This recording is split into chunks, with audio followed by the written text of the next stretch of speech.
The constant hum of the fluorescent lights filled the hospital air with a monotonous sound. Myra sat in a blue plastic chair, her feet dangling inches from the floor. She stared intently at the bed where her mother, Irma, lay motionless. The monitor beside the bed emitted a rhythmic beep that, while reassuring, also served as a reminder of Irma's fragile condition. The room was filled with an antiseptic smell, mixed with the faint scent of wilting flowers that someone had left on the nightstand. The pale green walls looked dingy despite their cleanliness, and the small window let in little of the cloudy daylight. Annie, Myra's grandmother, sat beside Irma, holding her hand carefully. The wrinkles on her face seemed deeper today, etched with worry and lack of sleep. In a soft but firm voice, Annie said, "Myra, dear, wait here a moment. I'm going to get something to eat. I won't be long." Myra nodded silently, her large, dark eyes filled with a sadness that seemed too great for a girl her age. Annie gave her hand a squeeze and stood up, walking towards the door with weary steps. The room fell silent, interrupted only by the beeping of the monitor and the distant murmur of conversations in the hallway.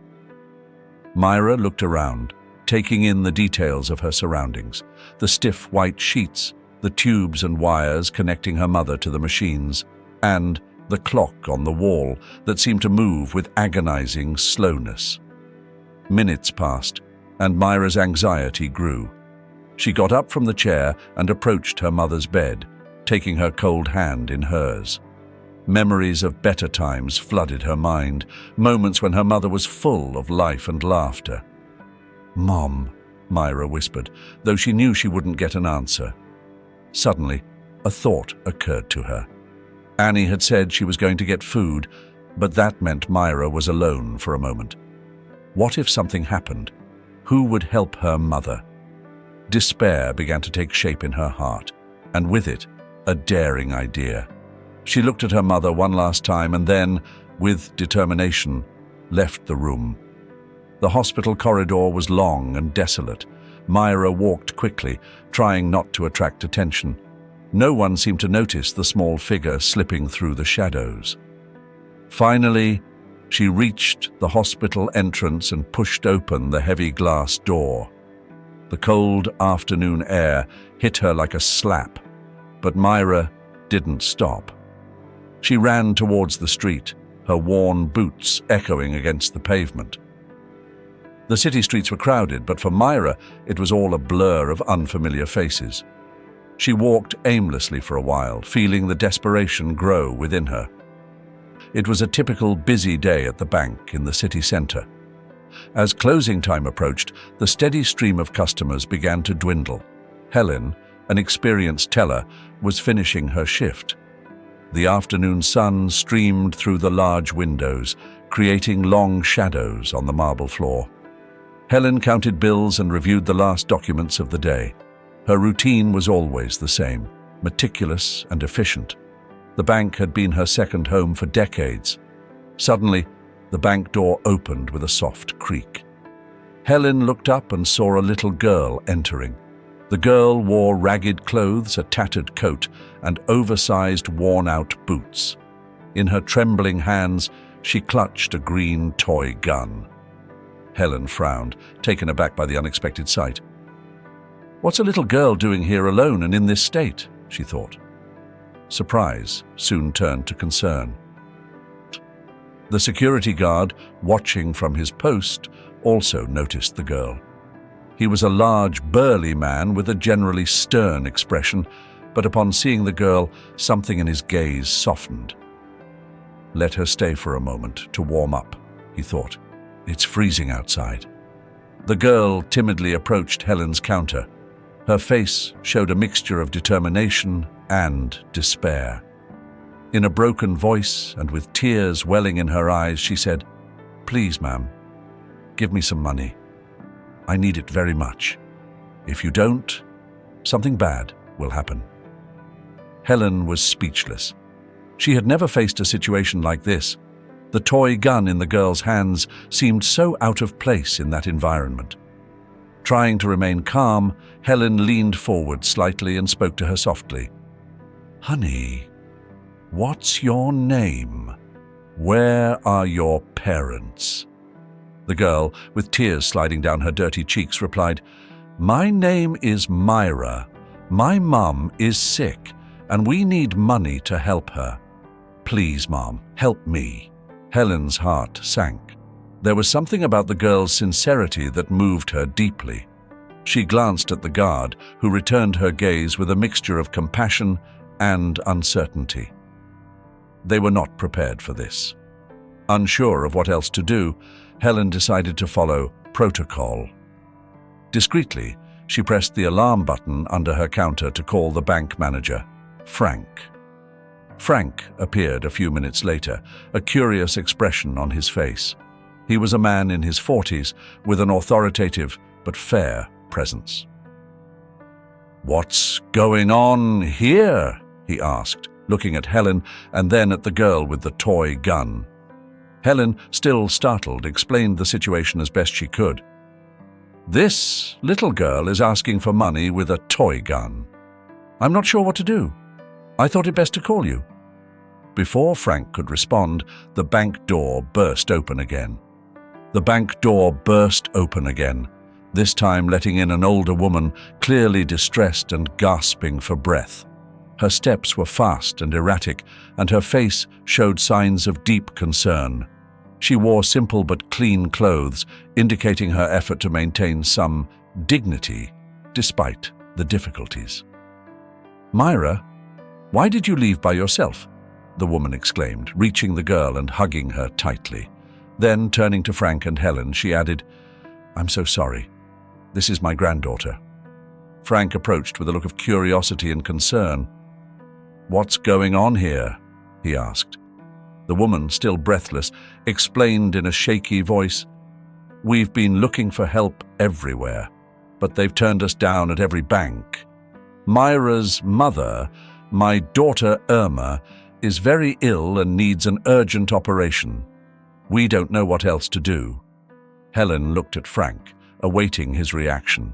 He nodded slowly, processing the information. "Please, come to my office," he said, gesturing for the woman and the girl to follow him. Frank led Annie and Myra to his office, a spacious room elegantly decorated with dark wood furniture and bookshelves filled with books. The large windows let in the evening light, creating a warm but tense atmosphere. Frank sat behind his desk, while Annie and Myra settled into the chairs facing him. The tension in the air was palpable. Annie held Myra's hand tightly, trying to convey calmness, although her own nervousness was evident. Frank, his brow furrowed, couldn't take his eyes off the small pendant hanging from Myra's neck. It was a silver heart, simple but significant. He recognized it instantly. That pendant," Frank murmured, unable to contain himself. Memories began to flood his mind, taking him back to the days when he and Irma were together before their families separated them. It had been a gift from him, a symbol of their eternal love, or so they had believed at the time. Annie noticed his gaze fixed on the pendant and squeezed Myra's hand as if trying to shield her from some painful revelation. "Yes, it was a gift from her father," Annie said softly, her voice laden with memories and sadness. "Irma never took it off, and now Myra wears it." Frank felt a lump in his throat. He looked at Myra, seeing in her eyes the same features he had loved in Irma. The connection was undeniable. "Irma," he whispered, his voice breaking. "How is she now?" Annie took a deep breath and began to speak, her voice trembling slightly. "Irma is an incredibly strong woman. She's always been a fighter, working day and night to take care of Myra. After they were left alone, Irma did everything she could to stay afloat. She sold cakes at a small kiosk, sometimes working late into the night." Frank listened intently, each word piercing his heart. 2 months ago, Annie continued, Irma was hit by a car while crossing the street. The driver fled. She's been in a coma ever since. Doctors say she needs urgent surgery, but it's very expensive. We don't have the money. Myra looked at Frank with wide eyes filled with hope and fear. Please, sir, help my mum, she whispered.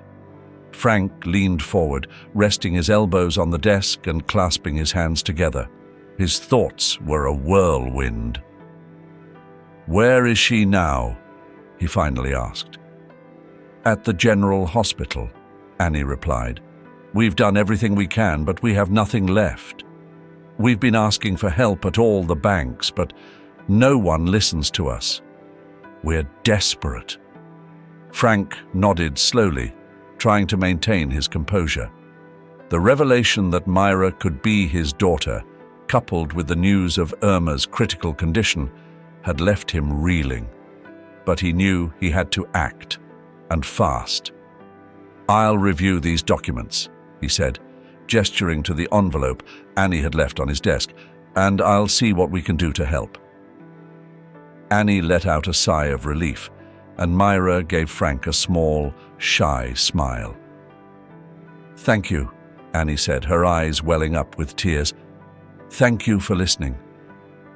Frank looked at the little girl and then at Annie, feeling a mixture of guilt and determination. Don't worry, he said firmly. We'll do everything we can to help Irma.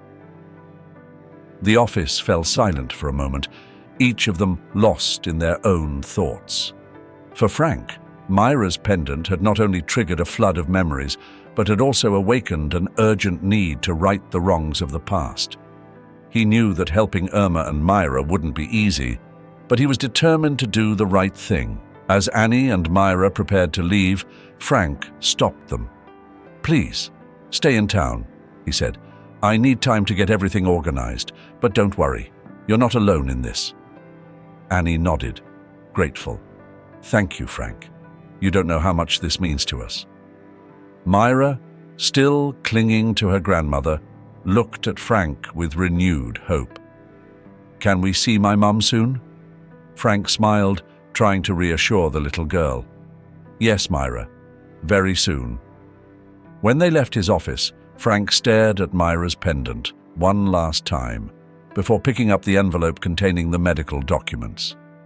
He remained alone in his office, looking over the medical documents that Annie had given him. He felt a knot in his stomach, a mixture of guilt and determination he hadn't felt in years. His thoughts were a whirlwind as he tried to process the information and decide what to do. He knew he couldn't ignore the situation. Irma had been his first love, and now, discovering he had a daughter he had never met, filled him with a deep sadness. Myra, with the pendant he himself had given to Irma, was a tangible connection to his past. He had to do something, and fast. The clock on the wall struck 6 o'clock, but Frank knew his day was far from over. He got up from his chair and walked towards the window, looking out at the city sprawling beneath him. The responsibility of his position at the bank had always been heavy, but never more so than now. He closed his eyes for a moment, taking a deep breath. I have to help them, he told himself. He couldn't let fear or guilt paralyze him. A life was at stake, and perhaps the opportunity to redeem his past mistakes. Frank picked up the phone and called his assistant. Anna, I need you to get me an appointment with the best neurosurgeon in town. It's urgent. Anna, accustomed to Frank's demanding requests, didn't hesitate. Right away, Mr. Frank. Anything else? Yes, Frank added. I need you to prepare the necessary documents to sell my car, and I also need access to all my savings. We're going to need every penny. Anna hesitated for a moment, surprised by the magnitude of the request. Understood, sir. I'll get right on it. While he waited, Frank sat back down, reviewing Irma's medical reports once more. It was clear that the situation was critical. The surgery was risky, but it was their only hope. When Anna returned with the confirmations, Frank felt a little more relieved. "I have an appointment with Dr. Martinez tomorrow morning," Anna said, "and the paperwork for the car sale is underway." "Thank you, Anna. This is very important to me," Frank said sincerely. Anna nodded, recognizing the seriousness in her boss's eyes. The next day, Frank met with Dr. Martinez, a middle-aged man with an impeccable reputation. After a brief introduction, Frank explained Irma's situation. "I understand," Dr. Martinez said, reviewing the documents. "The surgery is complicated, but not impossible. We've had success in similar cases, although the risks are high." "What are the chances of success?" Frank asked, trying to remain calm.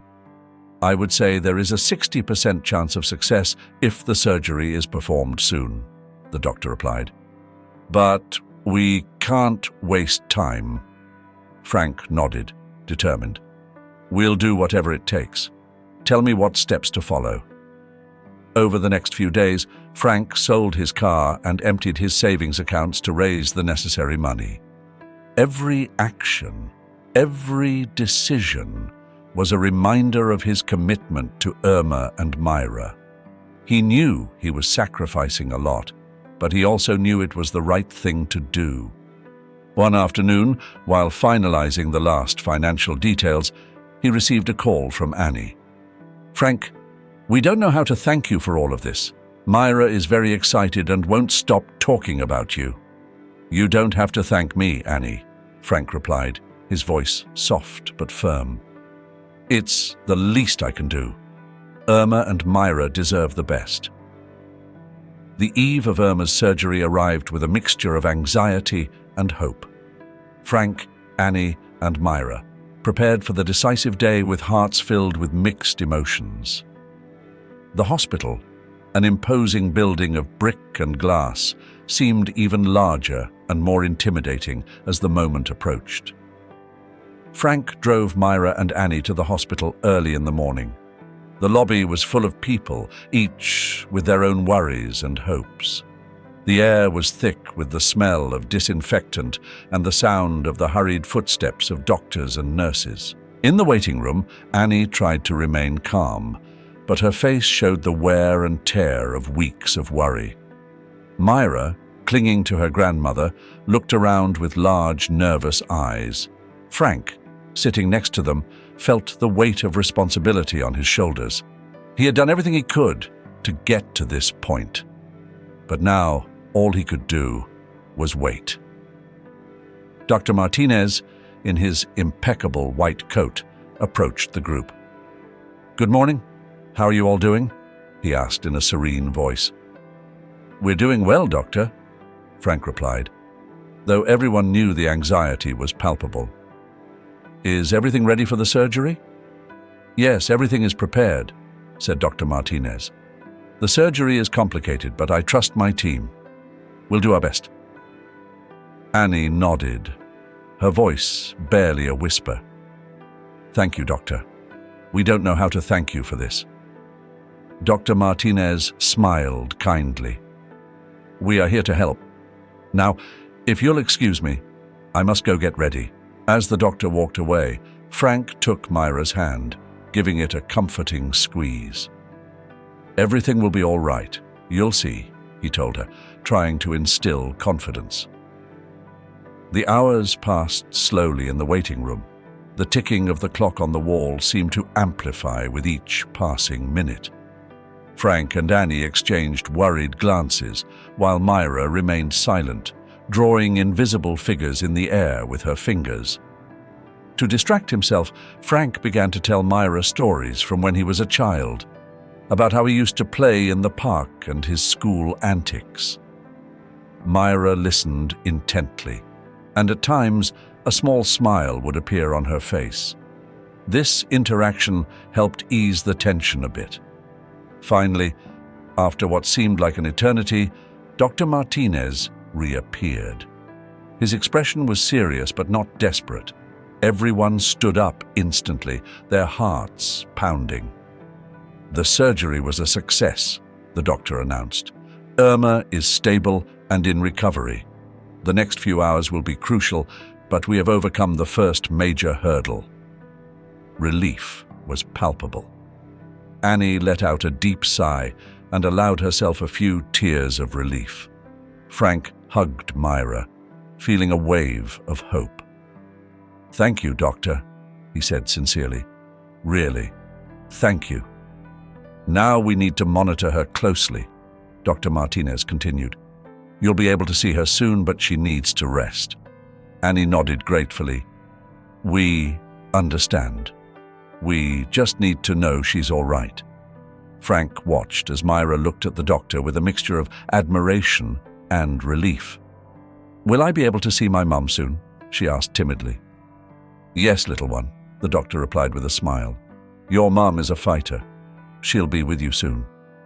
As they waited for authorization to see Irma, Frank realized how much Myra meant to him. He had gone from being a stranger in her life to a father figure, and that responsibility filled him with a renewed sense of purpose. He knew he couldn't change the past, but he could do everything possible to ensure a better future for them. Finally, they were allowed to enter Irma's room. She was connected to various monitors with bandages around her head, but she was breathing on her own. Annie approached the bed, taking her daughter's hand carefully. "We're here, Irma," she said softly. "Everything is going to be all right." Myra, with tears in her eyes, slowly approached the bed. Frank followed, placing a comforting hand on her shoulder. "Your mom is very strong," he told her. "We'll get through this together." While Irma rested, Frank and Myra spent more time together, building a relationship that went beyond the circumstances that had brought them together. In those quiet moments, in the hospital waiting room, Frank found a renewed sense of family and belonging. The nights at Frank and Lydia's house had long ceased to be peaceful. While he was immersed in worries about Irma and Myra, Lydia continued to frequent bars and dress for nightclubs. The hours she spent away from home were getting longer and longer, and the arguments upon returning had become routine. Frank watched Lydia as she put on her makeup in front of the bedroom mirror, getting ready for another night out. "Are you leaving again?"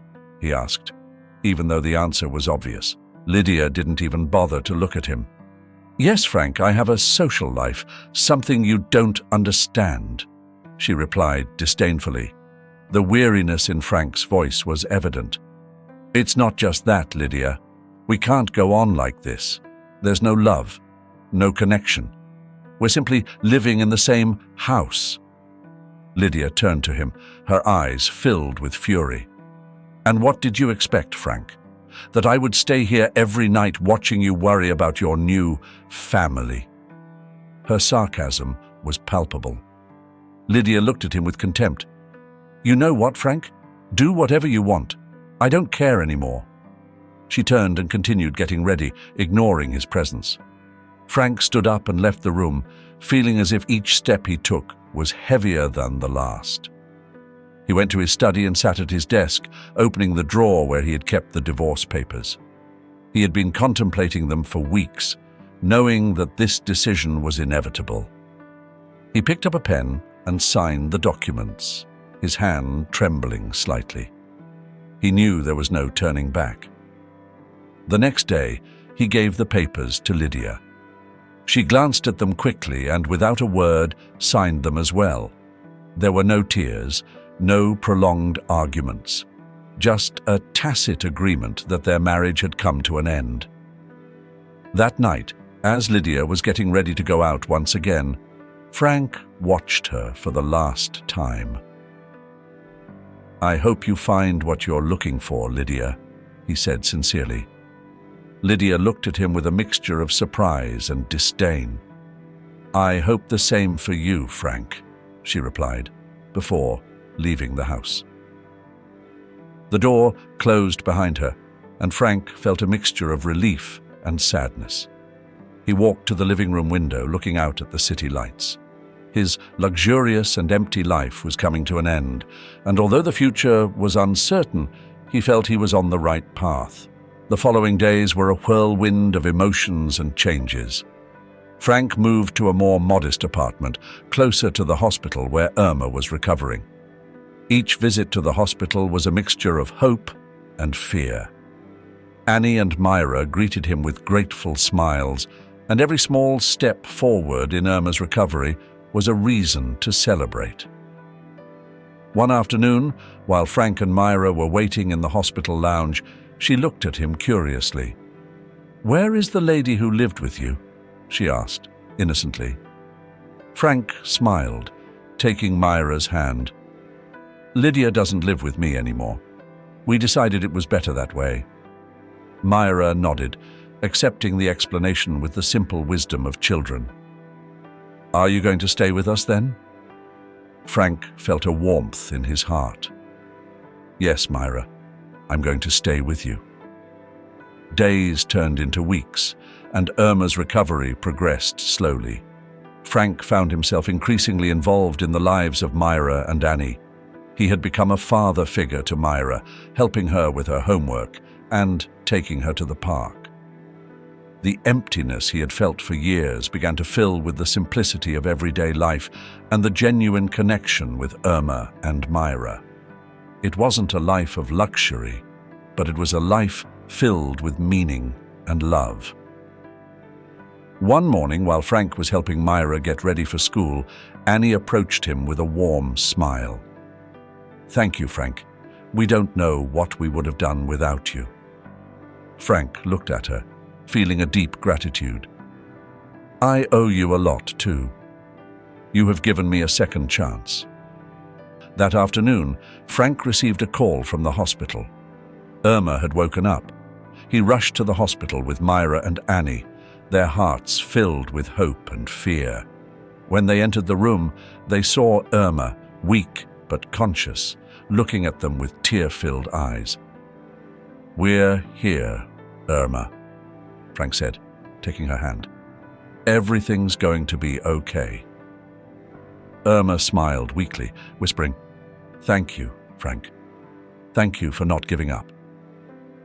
Frank's life had changed drastically, but he was ready to face whatever came his way, knowing that he had a new family by his side and a renewed love to guide him.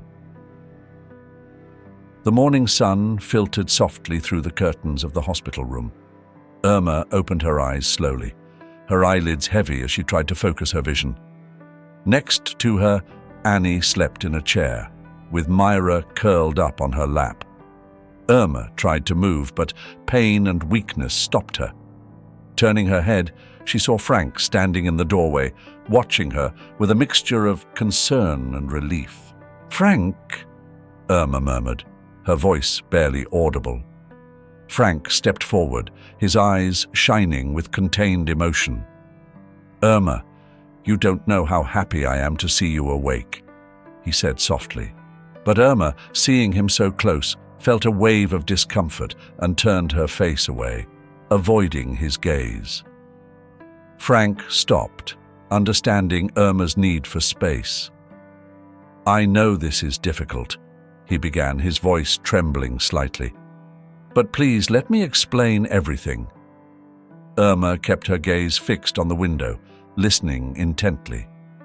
Frank slowly approached and sat down in a chair beside her bed. "When I found out about your situation, I knew I had to do something. I couldn't leave you alone, not again. Myra, our daughter, she needs me as much as I need her." Irma finally turned her head to look at him, her eyes filled with questions. Frank continued, his voice firm but charged with emotion. "I've decided to leave my old life behind. Lydia and I, we're not together anymore. I want to be here for you, for Myra. I want to help, for real." Annie woke up to the sound of the conversation and, seeing Frank's serious expression, understood that something important was happening.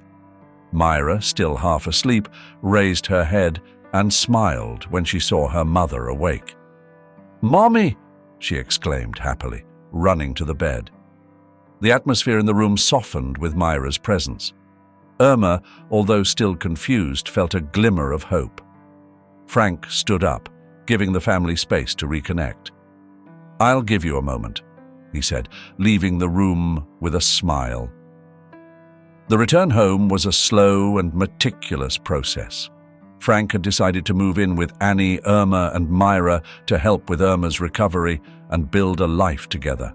The house, though modest, was full of potential to become a warm and welcoming home. Frank rolled up his sleeves and began working on the house. He painted the walls, repaired the doors, and made sure everything was in order. With each small fix, he felt he was contributing to something meaningful. Annie watched gratefully as Frank strove to make their home a better place. "I never thought I'd see this," she commented one afternoon as they took a break. "You've become someone I never imagined, Frank." Frank smiled, his gaze soft. "We all change, Annie, and I'm here to stay." Irma, still weak but getting stronger every day, began to become more involved in the daily life of the house. With Frank's constant support, she decided to resume her passion for sewing.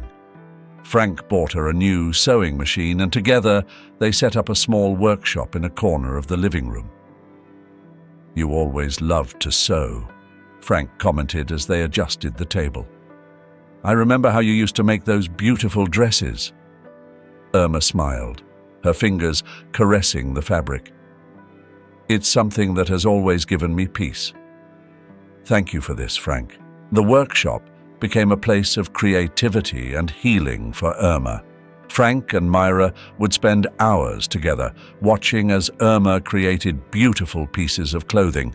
Their relationship grew stronger with each passing day, the family ties interwoven with moments of mutual support and genuine affection. Weeks turned into months, and the modest house was transformed into a haven filled with laughter and love. Irma, her health steadily improving, began selling her creations at the local market. Frank, now working at a local company as an economist, supported every step Irma took toward her independence. One afternoon, while Frank was helping Myra with her schoolwork, Irma came over and sat next to him. "Frank, I don't know how to thank you for all of this," she said, her voice full of sincerity. "You have changed our lives." Frank looked into her eyes, his expression filled with determination. "Irma, you don't need to thank me. We are a family, and I will always be here for you." Myra, seeing her parents together, smiled broadly. "We are a family," she repeated, hugging them both. The road to recovery and new life was full of challenges, but with each passing day, Frank, Irma, Annie, and Myra built something beautiful and lasting. They had found a new beginning, and together they faced the future with hope and strength. The first rays of sunshine peeked through the curtains of the small house, announcing the start of a new day. Frank woke up early as usual and headed to the kitchen. The aroma of freshly brewed coffee filled the air, and the sound of ceramic mugs, gently clinking, created a quiet symphony that signaled the start of his daily routine. Annie was already up, moving nimbly despite her age, preparing breakfast. "Good morning, Frank," she said with a warm smile. "Did you sleep well?" "Yes. Thank you, Annie," replied Frank, taking a cup of coffee. "How's Irma doing today?"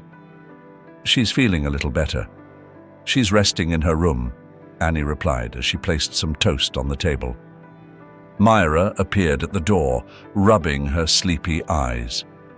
"Good morning, Dad." "Good morning, Grandma." "Good morning, sweetheart," Frank said, kissing her forehead. "Ready for school?" "Yes, but first I want to eat your toast, Grandma," replied Myra with a smile. Life in the house had become a series of comforting routines. Mornings were a time for family bonding, where everyone gathered around the table to enjoy a simple meal filled with love. Frank treasured these moments. feeling his connection with Myra and Irma grow stronger with each passing day. After breakfast, Frank headed to his new job at a local accounting firm. The change of pace and environment was a welcome respite from his previous life. The firm, although modest, was full of dedicated professionals who were passionate about their work. "Good morning, Frank," his colleague Marta greeted him as he arrived. "Ready for today's meeting?" "Ready," replied Frank, adjusting his glasses and reviewing his notes. The satisfaction he found in his work went beyond financial success. The hours at the office flew by, and at the end of the day, Frank felt fulfilled. He returned home with a smile, eager to share the details of his day with Irma and Myra. At home, the afternoon routine included helping Myra with her homework. Frank would sit with her at the dining room table, explaining math concepts or helping her write essays. "Dad, how do you know so much?" Myra would ask, in awe of his knowledge. "I just had good teachers," Frank would reply with a smile. "And now I have a very smart student." Irma, meanwhile, continued to work on her sewing projects.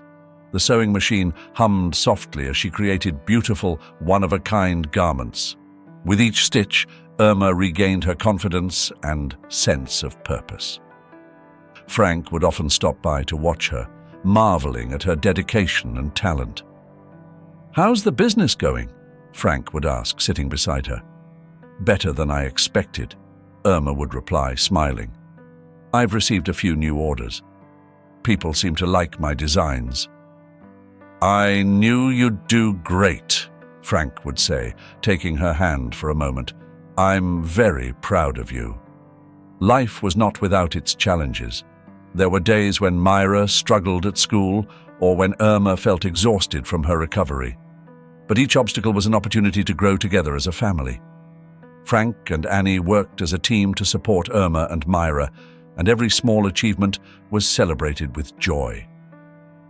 One Saturday morning, as Frank and Myra were working in the garden, she turned to him and said, "Dad, do you think that someday we could have a shop for the things Mom makes?" Frank paused for a moment, considering the possibility. "That would be wonderful, Myra. If we all work together, I think we could make it happen."